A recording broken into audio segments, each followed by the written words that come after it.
sebuah kutipan yang saya ingat dari filsuf Austria, Ludwig Wittgenstein. Dia mengatakan begini, sekiranya ilmu dan teknologi tentu saja sudah bisa menjawab pertanyaan-pertanyaannya, Anda bisa bayangkan semua pertanyaan ilmiah tentang asal-usul dunia, tentang Tuhan itu sebenarnya apa, tentang manusia sebenarnya apa, sudah bisa dijawab secara ilmiah. Pertanyaan-pertanyaan eksistensial kita tetap tidak tersentuh. Artinya apa? Ini keyakinan saya. Di masa depan, horizon agama, entah bagaimana bentuknya, akan tetap ada. Barangkali ada transformasi dari agama-agama tradisional, tapi tetap sesuatu yang kita sebut sebagai religiositas.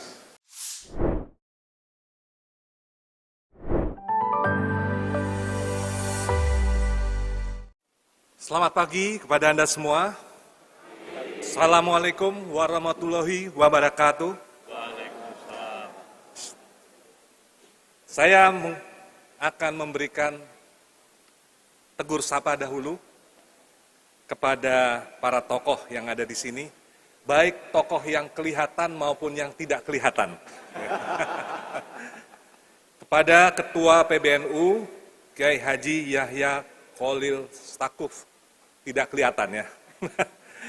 Ketua Lakpesdam PBNU Hasanuddin Ali, Direktur Pendidikan Tinggi Keagamaan Islam Kemenak Profesor Dr. Zainul Hamdi. Topik kita sangat menarik, yaitu membayangkan masyarakat masa depan. Ketika topik ini sampai pada saya, bingung juga saya ya, karena kita ada di masa kini, belum ada di masa depan. Membayangkan masa depan, saudara-saudara sekalian, merupakan tugas kita di masa kini. Karena manusia, ini pendekatannya filosofis ya, kalau pendekatannya teologis ya Tuhan ya, pendekatan filosofis adalah manusia. Jadi manusia, menurut salah seorang filsuf terkenal di Jerman, yaitu Martin Heidegger, itu diperlengkapi di dalam dirinya dengan kemampuan untuk merancang masa depan, untuk membayangkan masa depan. Tetapi tujuan membayangkan masa depan adalah memaknai eksistensinya di masa kini. Bayangkan orang yang tidak pernah membayangkan masa depan, maka eksistensi di masa kini juga tidak bermakna. Ada bentuk-bentuk meditasi untuk present, tetap ada di masa kini. Tapi setelah meditasi dia tetap harus membayangkan masa depan. Karena tujuan meditasi itu juga arahnya ke masa depan. Oleh karena itu legitim kalau sekarang kita membahas tentang masa depan. Dan saya sudah membuat slide untuk ini supaya kelihatan visualisasi sedikit. Next. Ya. Next. Saudara-saudara sekalian, ada sebuah ironi besar ya, yang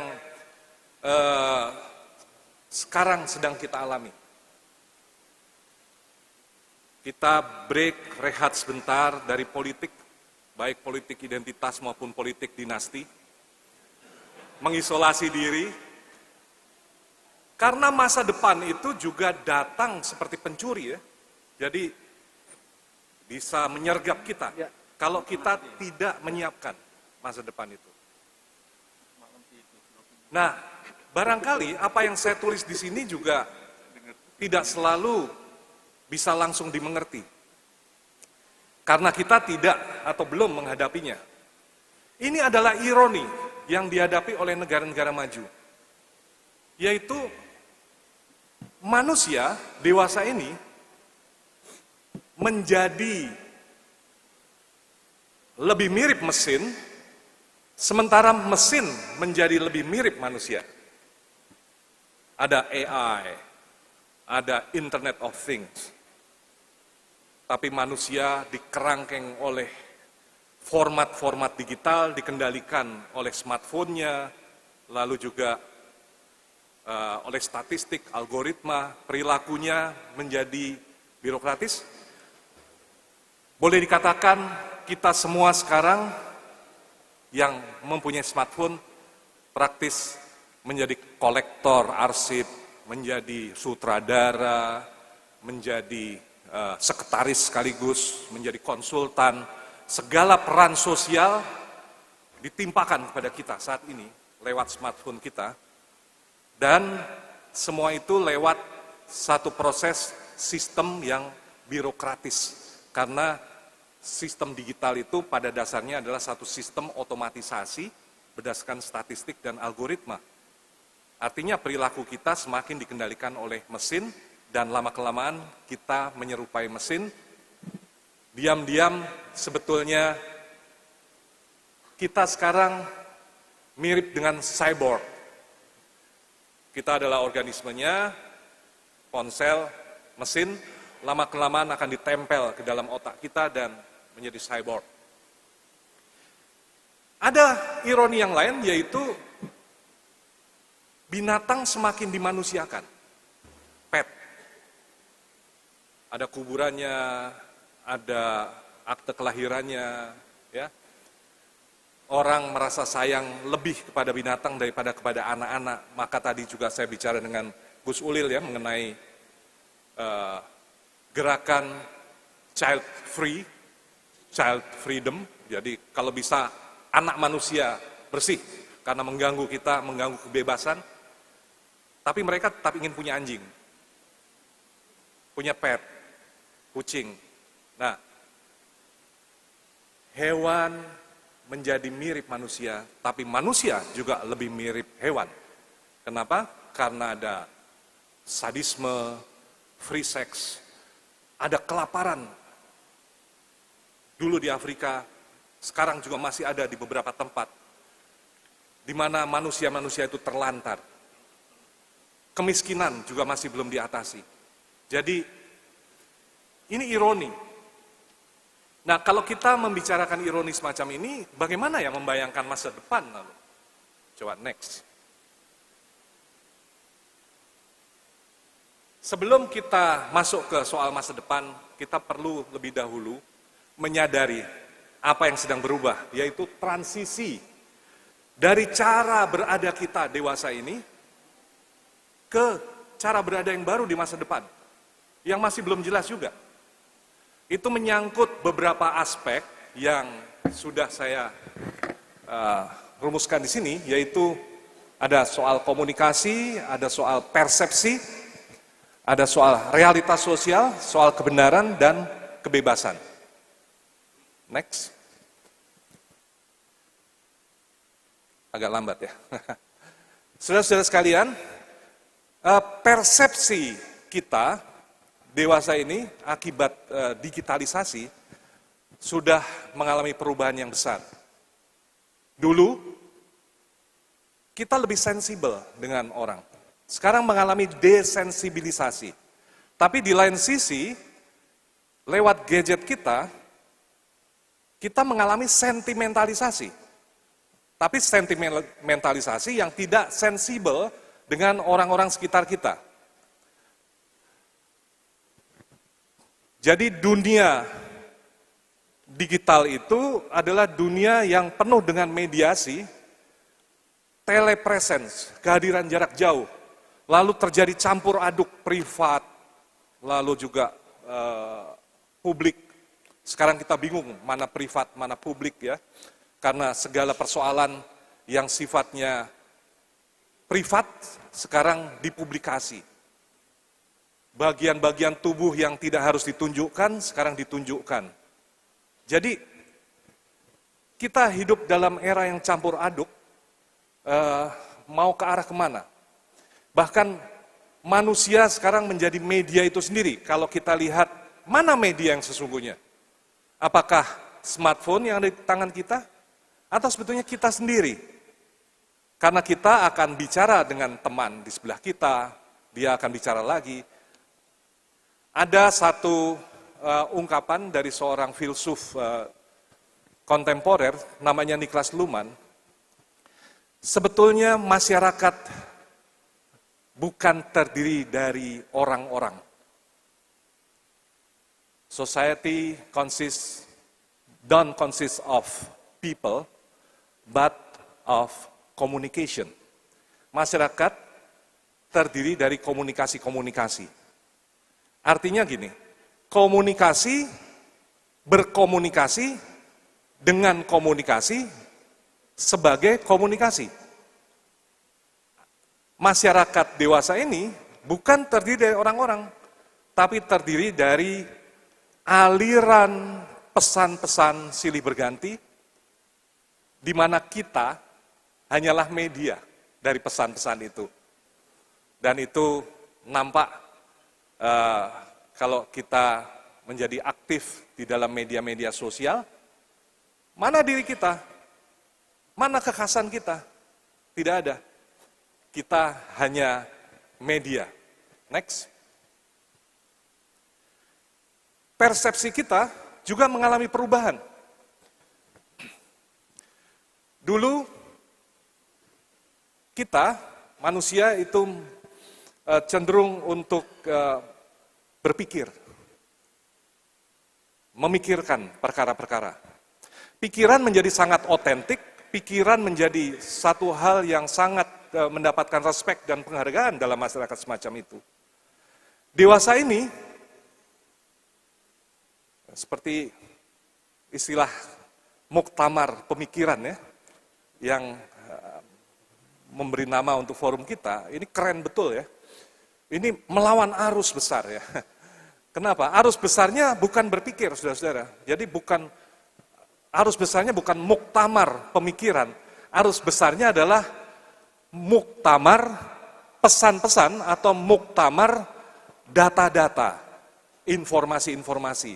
Informasi itu mengalir terus dalam forum-forum, tapi tidak pernah berhenti untuk diolah. Tidak pernah berhenti diolah. Nah, ingatan bahkan lewat mesin. Dewasa ini orang tidak lagi mengingat langsung di kepala. Mahasiswa saya cukup banyak ya. Itu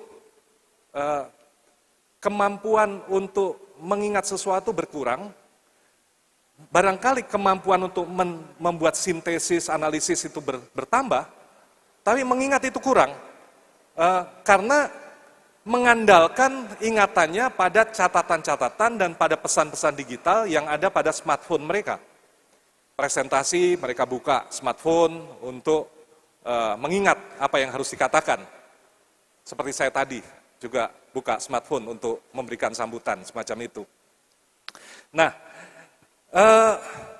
lama-kelamaan, saudara-saudara sekalian, kata-kata itu kehilangan acuannya pada benda-benda, sehingga simbol menjadi lebih penting daripada realitas.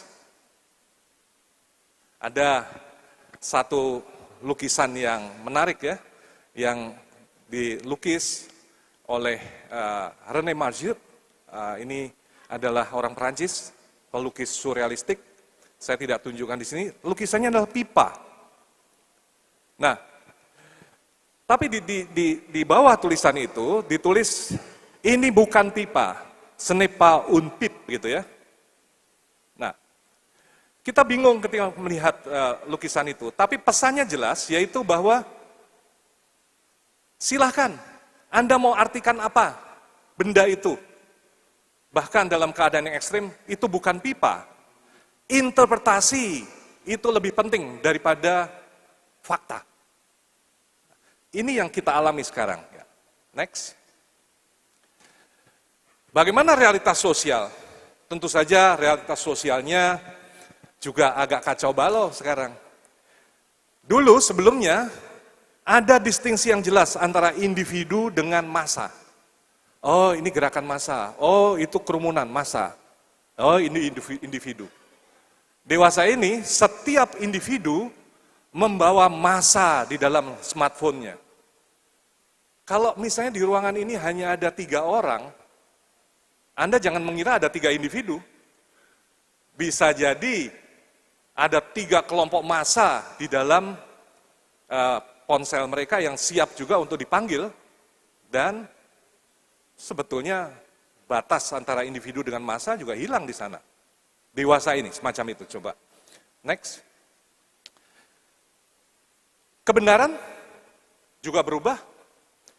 Dulu cukup jelas antara seeming dan being. Yang tampaknya seperti apa, kesannya seperti apa, impresi seperti apa, nyatanya seperti apa, being, kenyataannya. Dewasa ini seeming being, jadi hoax, disinformasi, simbol-simbol, dan semua pesan-pesan yang ada dalam media sosial, itu karena mengalir terus dalam hidup kita.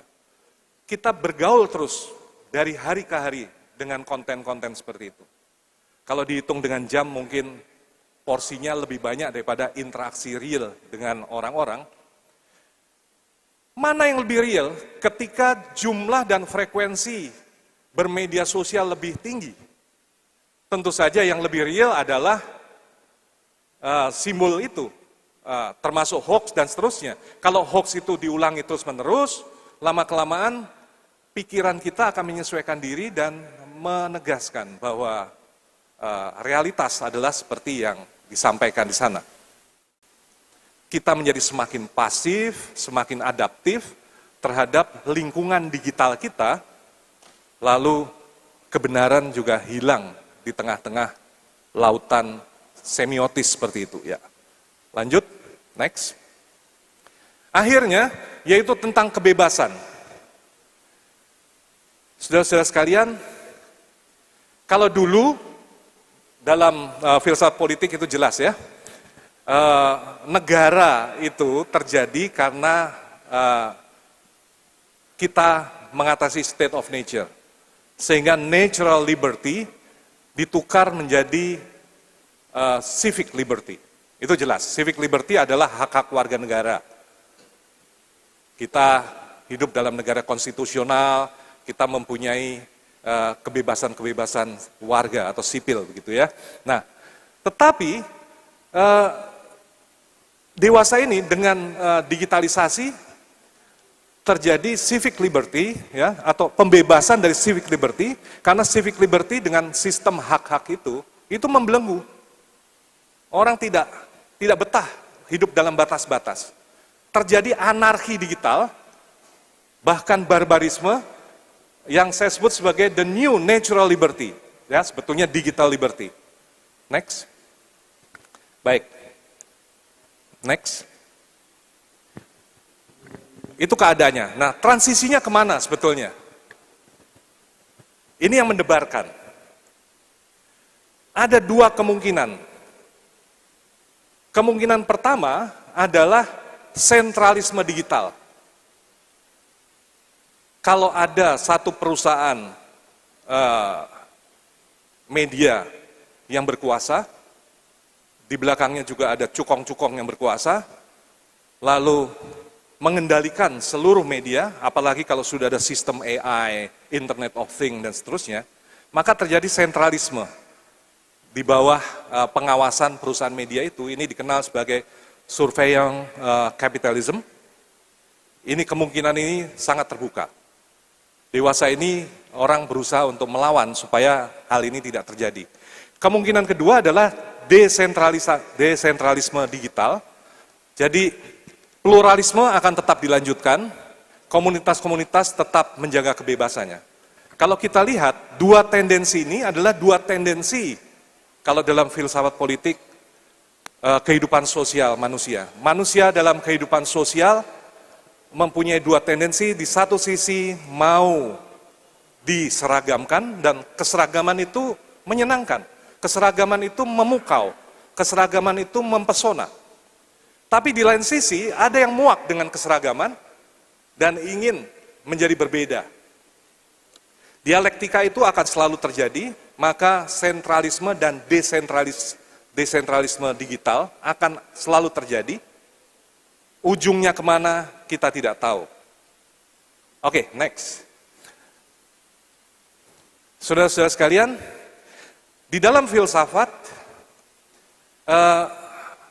masyarakat masa depan itu dibayangkan sebagai masyarakat pasca human. Kategori besarnya adalah post-humanism, gitu ya. Nah, inti tesisnya adalah manusia itu mempunyai kelemahan-kelemahan. Ada kelemahan tubuh, misalnya lumpuh, buta, telinga kurang mendengar, ya. Tetapi juga punya kelemahan, misalnya genetik, ada keturunan hipertensi, mungkin juga kolesterol tinggi, mungkin ada kelemahan dalam berpikir, ya, menghitung dan seterusnya. Jadi pasca humanisme itu mengidealkan manusia yang sempurna. Tapi untuk mencapai kesempurnaan, manusia ini, yang organik ini, harus ditopang secara teknologis dengan suplemen, yaitu teknologi AI, robot, dan seterusnya. Jadilah semacam cyber organism, gitu ya. Nah, itu adalah idealnya. Nah, ini tidak selalu negatif, ya. Masa depan semacam itu agak mengerikan kesannya. Tapi kita sudah mulai mengarah ke situ dan kita tidak merasa ngeri juga, malah kita senang menyambut, ya. Hampir tiap hari kita juga terpukau dengan apa yang dihasilkan oleh teknologi. Hal-hal yang mencemaskan seperti bisnis akan berubah, misalnya tidak perlu lagi mall, supermarket hilang, kantor pos hilang, bioskop hilang, ya, pekerjaan-pekerjaan tertentu hilang. Itu hal-hal yang negatif yang kita dengar kalau perkembangan teknologi digital itu muncul, ya, dan berkembang. Fakta juga harus kita lihat bahwa arah positifnya juga ada. Dan ini yang akan kita pelajari, yaitu teknologi seperti robot, cyber, ya, atau Internet of Things dan AI, itu akan menolong banyak. Misalnya soal pengambilan keputusan yang berbasis data. Pemilu misalnya akan tetap ada banyak kekurangan, karena sistem pemantauan yang kurang. Kecurangan akan muncul di dalam pemilu. Kebohongan akan muncul juga dari para calon. Tapi dalam katakan teknologi AI yang berkembang, dia akan mengatur lalu lintas, mengatur voting, mengatur sirkulasi opini, sehingga kita bisa secara transparan mengendalikan itu semua dan mengetahui itu semua. Lalu juga sistem prognosis juga akan semakin akurat di berbagai bidang. Kita akan tahu siapa yang akan menang nanti sebelumnya. Nah, tetapi bukan dalam bentuk rekayasa, tapi dalam bentuk prediksi. Kalau sekarang lembaga-lembaga survei itu masih bisa dibayar, lalu menyajikan survei palsu, di masa depan dengan teknologi AI, bayangannya tidak mungkin lagi kelemahan manusia itu akan diatasi. Sistem lalu lintas misalnya, selama ini lampu merah lebih lama di sisi sini, lampu hijau cepat di sisi sana, nanti akan lebih merata karena AI akan mengendalikan itu semua. Jadi sangat positif. Di bidang kesehatan kita juga bisa memprediksi kondisi kesehatan kita. Lalu peningkatan kualitas hidup, bahkan penelitian ilmiah yang paling mendebarkan adalah ambisi terakhir adalah merealisasikan semua impian religius. Misalnya manusia yang sempurna, manusia yang tidak bisa mati, dan seterusnya. Ini ada dalam bayangan-bayangan masa depan post-human. Next. Intinya, utopianisme pasca human adalah integrasi mesin cerdas sebagai sistem menyeluruh ke dalam kehidupan manusia.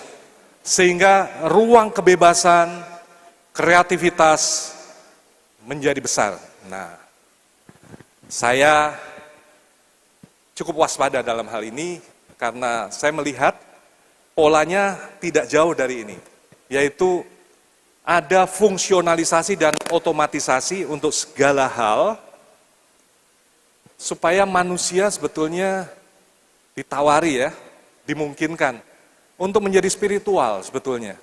Tapi tidak selalu mau, masalahnya itu.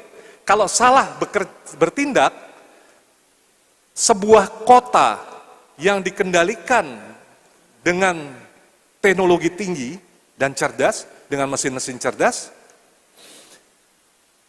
kota itu akan melayani manusia, tetapi kalau manusia tidak cukup spiritual di sana, spiritual dalam arti menjaga kebebasannya, pemikirannya, kreativitasnya, dia menjadi tuan atas teknologi gitu ya. Dia menjadi hewan-hewan peliharaan dari robot-robot itu.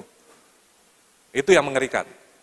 Menjadi pet, manusia diberi makan secara otomatis oleh mesin, manusia dipijat. Sekarang mesin pijat sudah ada ya. Nanti sedikit-sedikit minta dipijat ya. Kelihatannya enak, tapi sebetulnya manusia menjadi hewan peliharaan dari mesin-mesin itu. Tanda petik. Next. Next. Bisa dialihkan. Ya. Baik. Saya lewatkan ini karena waktu. Next. Nah, ada pertanyaan-pertanyaan besar yang harus kita jawab sekarang, yang mungkin bisa nanti untuk diskusi ya. Ada 7 pertanyaan besar. Ini 7 pertanyaan besar yang harus kita lontarkan kepada masa depan sebetulnya. Yaitu, apa dan bagaimana dunia di luar diri kita? Apa yang sungguh nyata di masa depan? Apakah yang terjadi setelah kematian di masa depan? Bayangan orang di masa depan. Bagaimana mengetahui sesuatu di masa depan? Bagaimana kita tahu tentang baik dan buruk di masa depan? Dan apa makna sejarah juga di masa depan? Nah, Gus Ulil memberikan tugas yang berat kepada saya untuk membayangkan masa depan. Jadi mohon maaf, ini bayangan saya. Tentu hasil baca-baca, ya toh? Tapi kan tetap bayangan saya. Anda boleh membayangkan masa depan Anda sendiri, membayangkan masa depan masyarakat, boleh ya. Nanti bisa dibahas di dalam diskusi-diskusi, tapi bayangan saya seperti ini kira-kira. Next. Next. Ya. Di masa depan, persoalan realitas tidak lagi ditanyakan. Mengapa?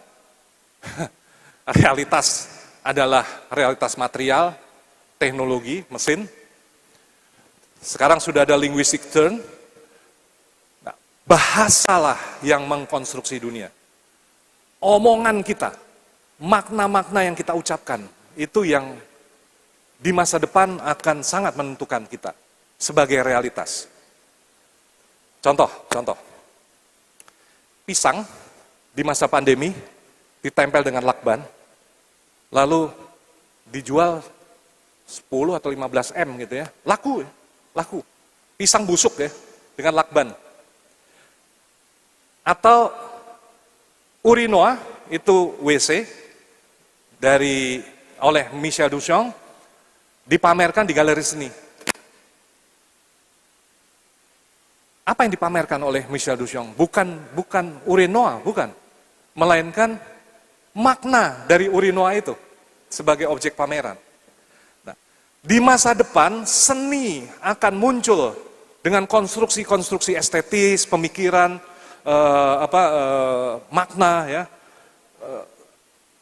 Lalu apa dunia di luar? Ada orang yang mengatakan, wah mengerikan sekali. Di luar itu nanti, dunia luar itu nanti ada dunia teknologis. Otomatis semua. Saya meraba yang lain. Saya meraba di masa depan, orang lebih menghayati dunia luar sebagai peristiwa, event, Ereignis dalam bahasa Inggris, bahasa Jerman, dan bukan sebagai suatu keteraturan. Artinya akan selalu ada usaha untuk ngeprank, selalu ya, mensabotase realitas. Kita sudah mulai ngalami kan, di politik ada yang sabotase realitas, ada yang ngeprank secara besar-besaran. Nah, ini akan terjadi lagi dan lagi pada level yang lebih besar, karena orang mau mencari makna. Tidak bisa lagi suatu skema yang progresif, melainkan bisa lompat, patahan, dan seterusnya, dan itu sifatnya peristiwa. Lalu apa itu manusia? Manusia adalah relasi, hubungan-hubungan di dalam dirinya. Lalu mulai ada pertentangan nanti, apa beda manusia dengan AI dan cyber. Di masa depan itu menjadi topik yang sangat hangat. Lalu apa yang terjadi setelah kematian? Oh, karena ini semua terkait dengan pemaknaan, agama-agama tradisional hanyalah salah satu aktor pemakna. Saya di dalam buku saya, Kebenaran dan Para Kritikusnya, sudah memberikan tipologi tentang ontologi. Ada ontologi pelampauan, itu agama-agama monoteis. Ada ontologi pelepasan, itu Buddhisme, Hinduisme. Ada ontologi penerimaan, itu adalah sekularisme yang mengatakan ya tentang kehidupan. Stoikisme juga ada di situ. Dan ontologi penyingkapan yang lebih terbuka terhadap masa depan yang sama sekali berbeda, begitu ya.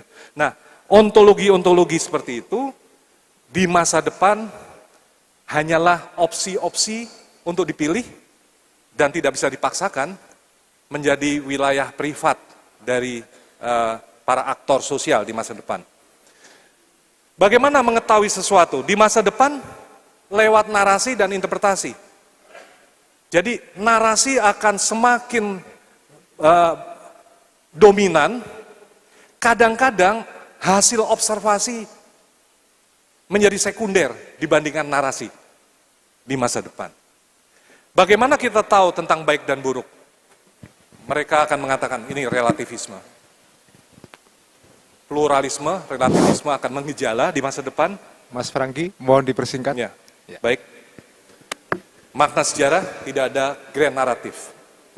Baik. Nah, ini bayangan-bayangan yang bisa saya sampaikan untuk melihat kira-kira seperti apa. Saya segera akan mengakhiri uraian ini, yaitu di mana ya fungsi agama di masa depan. Bisa digeser, next. Agama, agak lama ya. Next. Ya. Tetap berfungsi untuk memberikan jangkar metafisis kepada manusia. Karena yang lain-lain sudah post metafisis ya. Agama tetap memberikan jangkar metafisis dalam arti penghayatan tentang yang transendental, kenyataan-kenyataan yang melampaui dunia ini, itu masih ada dalam agama. Merawat kehidupan ketika saintifikasi dan digitalisasi menanduskan makna, jadi dalam arti memberi makna, agama masih berperan kuat. Lalu menjaga misteri di tengah-tengah pengilmihan segala sesuatu. Nah, dan menjadi horizon solidaritas berbagai komunitas real. Saya akan tutup dengan sebuah kutipan yang saya ingat dari filsuf Austria, Ludwig Wittgenstein. Dia mengatakan begini, sekiranya ilmu dan teknologi tentu saja sudah bisa menjawab pertanyaan-pertanyaannya, Anda bisa bayangkan semua pertanyaan ilmiah tentang asal-usul dunia, tentang Tuhan itu sebenarnya apa, tentang manusia sebenarnya apa, sudah bisa dijawab secara ilmiah. Pertanyaan-pertanyaan eksistensial kita tetap tidak tersentuh. Artinya apa? Ini keyakinan saya. Di masa depan, horizon agama, entah bagaimana bentuknya, akan tetap ada. Barangkali ada transformasi dari agama-agama tradisional, tapi tetap sesuatu yang kita sebut sebagai religiositas. Biarkan pemikiran Anda lebih liar untuk membayangkan dan mengimajinasikan agama masa depan itu seperti apa kira-kira. Apakah doktriner atau sebetulnya melampaui doktrin, merangkul kemanusiaan sebagai keseluruhan atau terbatas pada kelompok dan identitas tertentu. Bisa didiskusikan dalam kelompok-kelompok nanti.